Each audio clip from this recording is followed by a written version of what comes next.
KL City FC kini berdepan misi duk mati bertemu Tampines Rovers dari Singapura untuk aksi kedua kumpulan H saingan Piala AFC.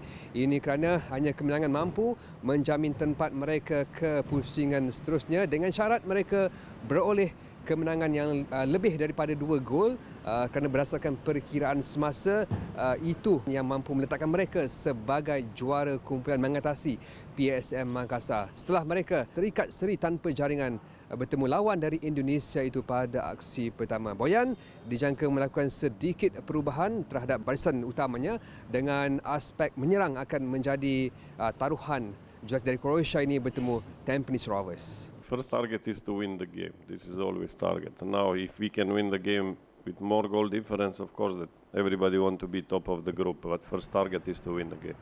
Coach, again, you need to win more than 2 goals. So it means you will play attacking, more strikers? Always is attacking football. The only thing is will striker score or not. This one you can ask him. But no pressure. You just need to score 3. Otherwise, gaji potong. No pressure. We like to take this pressure, you know. We showed last year how we can get the results when pressure is there. We play a lot of tough games, especially Malaysian Cup, you know, playing away, you know. So, of course, all of us, we are very focused on this game. We know what we have to do, and of course, I know what I have to do if I want to keep my position. So that's all. Just need to be focused on tomorrow and just get the result, get the win. This is the most important. Untuk rekod, KL City belum pernah tewas kepada kelab dari Singapura dalam sejarah kelab ini. Sudah pasti itu menjadi motivasi terbaik untuk mereka mencipta satu lagi sejarah mara ke peringkat kalah mati saingan Piala AFC. Zulhami Zainal Azam untuk Nadia Arena. Sementara itu, jurulatih Tampines Rovers Gavin Lee menegaskan api perjuangan anak buahnya masih membara biarpun rata-rata pemain diselubungi kekecewaan susulan tewas 1-3 kepada PSM Makassar. Ia menyebabkan peluang wakil dari Singapura itu untuk mara ke pusingan seterusnya lebih sukar apabila mengharapkan keputusan perlawanan kumpulan lain jika menang ke atas KL City. They are clear about the stage that we have over here, the opportunity we have over here. So the fire is already burning, and I don't think I need to say more. And right now, it's just about to calm the heads and direct them into a certain direction and get the game plan right and let them execute it tomorrow night.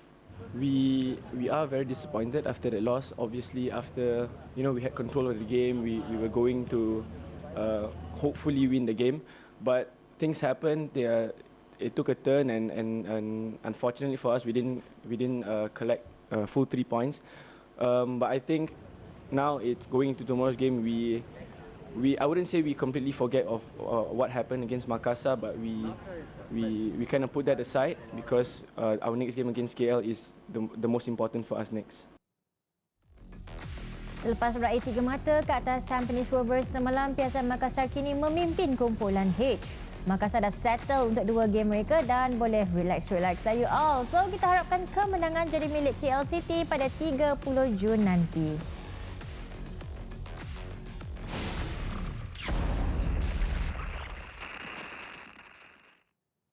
Kita bersama dengan Zul kan, Dayang. Masih kat stadium ke tu? Dia kat stadium lagi. Daripada matahari masih up sampai matahari benam, Zul tetap di sana, berkampung di sana. Ya. Baguslah Zul. Kamu sentiasa membuatkan kami rasa terharu dengan kerja kerasmu Zul. Okey Zul, since Zul dah lama dekat stadium ini, ada tak apa-apa latest update, perkembangan terkini tentang perancangan coach membimbing kemenangan esok? And kalau benda yang kita tak nak terjadi, apa yang boleh kita harapkan? Naib juara, plan B yang kita tak nak pun.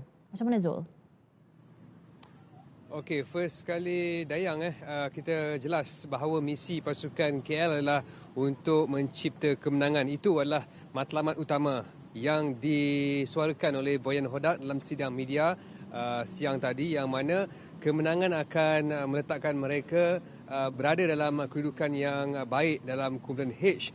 Kemudiannya mereka akan dikira dari segi aspek jaringan dan itu menjadi sasaran kedua untuk misi KL City berdepan Tampines Rovers yang mana seperti yang saya laporkan kemenangan dengan 2 jaringan ke atas sudah pasti akan menjamin tempat automatik selaku juara kumpulan H dan mara ke peringkat kalah mati. Tetapi jika berlaku sebaliknya, kita ambil contoh jika KL City sekadar mencatatkan keputusan seri atau keputusan 1-0 ataupun bawah daripada 2 gol, mereka akan menduduki tangga kedua di belakang PSM Makassar yang kini berkelebihan 3 gol dengan 1 bolos. Jika situasi itu berlaku, KL City belum tertutup rapat peluang mereka untuk ke peringkat kalah mati, di mana peluang seterusnya akan muncul berdasarkan keputusan perlawanan lain, iaitu membabitkan aksi kumpulan I antara Hougang United dari Singapura dan juga Vettel dari Vietnam, tak silap saya. Jadi KL City maupun mana-mana pasukan seperti PSM Makassar juga mengharapkan salah satu pasukan ini akan bertemu sesama sendiri, iaitu Vettel dan juga Hougang akan tewas. Seri mencerahkan peluang 2 pasukan ini untuk layak, tetapi kalau tewas salah satu pasukan berkemungkinan tidak berpeluang dan ini membuka ruang kepada KL City maupun Makassar sekiranya menduduki tempat kedua kumpulan H untuk mara ke peringkat kalah mati. Tetapi lebih mudah, lebih senang untuk KL City dan juga anak buah Boyan Hodak adalah menang besar. 2-0, 3-0 saya percaya mampu meletakkan KL City automatik selaku juara kumpulan dan layak ke peringkat kalah mati. Saya dengar pun agak complicated kan Dayang? Macam tak apalah KL tolong menang lebih daripada 2 gol. So 3-0. Jangan nak harapkan pasukan ni apa semua. Kita nak tengok KL mara insya-Allah.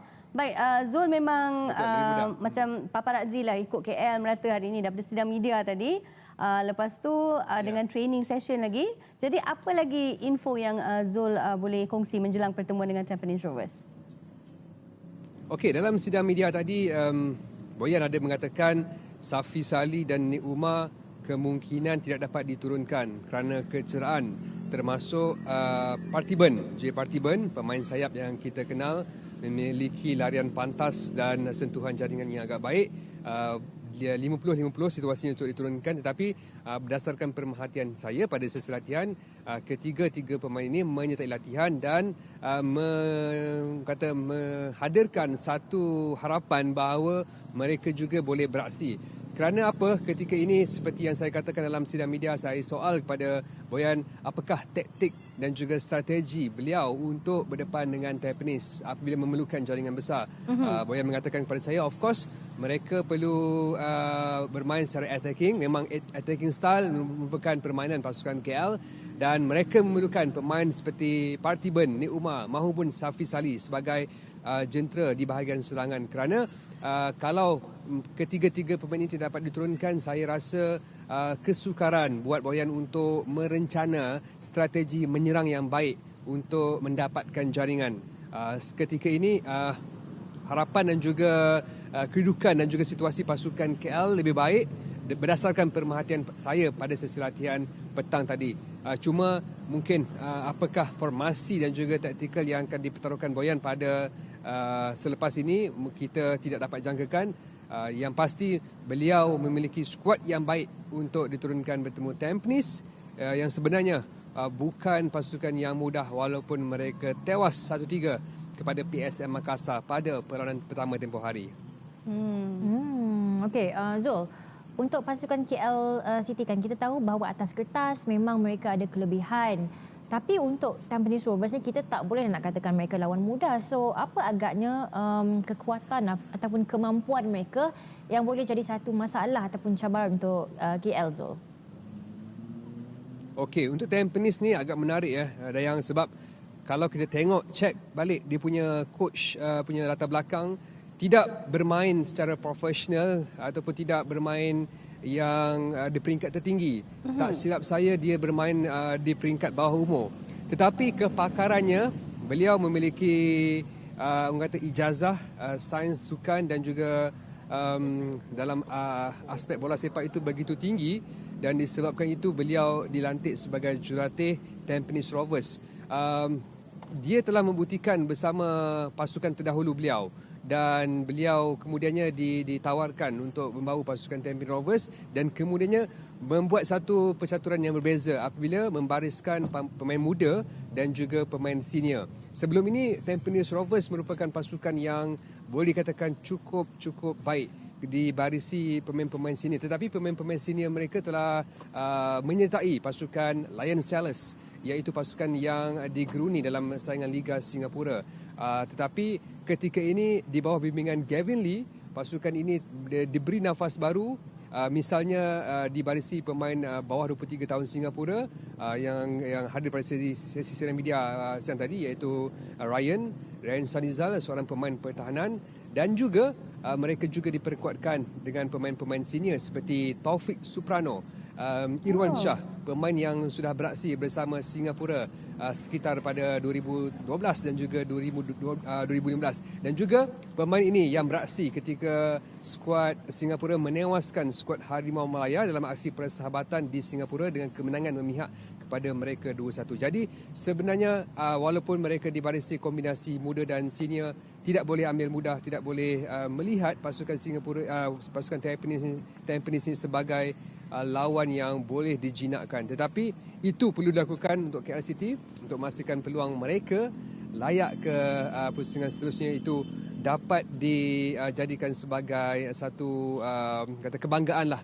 kepada rakyat Malaysia selepas kita melihat kejayaan JDT mara ke peringkat kalah mati dalam saingan Liga Juara-Juara Asia. Jadi kita mengharapkan KL City tidak gentar dan juga tidak terpedaya dengan apa yang berlaku kepada pasukan Tampines Rovers ketika ini, Ed dan Dayang. Zul macam boleh baca je apa dalam hati saya, ya. Sebab bila Zul sebut JDT, saya memang nak tanya soalan seterusnya pun bila KL City dengan JDT ada satu persamaan. So sekarang ni persamaan tu adalah Daniel Ting. Jadi Zul rasa Boyan rindu tak Daniel Ting sebab yelah berdepan dengan Tampines Rovers ni macam perlawanan hidup mati, misi wajib menang. Ya, soalan cupu mas, saya tanya soalan ini kepada Boyan dan awak tanya soalan ini kepada saya. Okey, tak apa. Of course, Boyan merindui Daniel Ting kerana pemain ini meninggalkan kesan dan juga impak yang cukup besar kepada KL City di posisi pertahanan kiri yang ketika ini mereka goyah di posisi itu, di mana abang kepada Ryan Lambert, iaitu Declan Lambert beraksi di posisi itu, nampak masih dibayangi dengan kehebatan Daniel Ting. Walaupun pemain pasukan KL City telah mempunyai pemain seperti Nabil Hakim, juga masih belum mampu untuk mencapai dan juga mengimbangi, mengatasi pencapaian dan juga rekod yang dilakukan oleh Daniel Ting.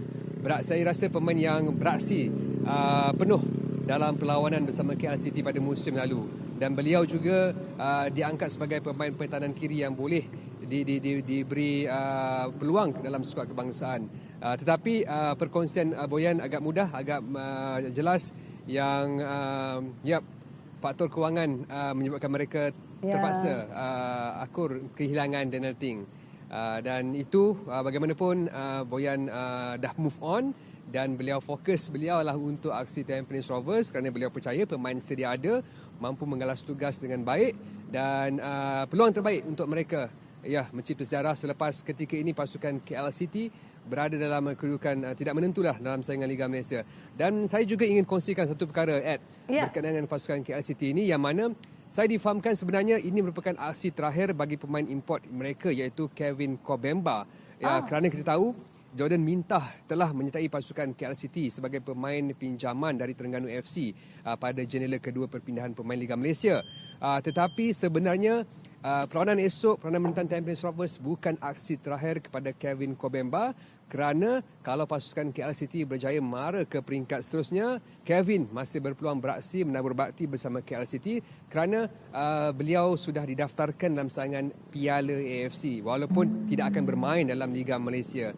Jadi belum hari terakhir buat Kevin Kobemba yang ramai menggelarkannya sebagai Usain Bolt pasukan KL City. Tajulah tu.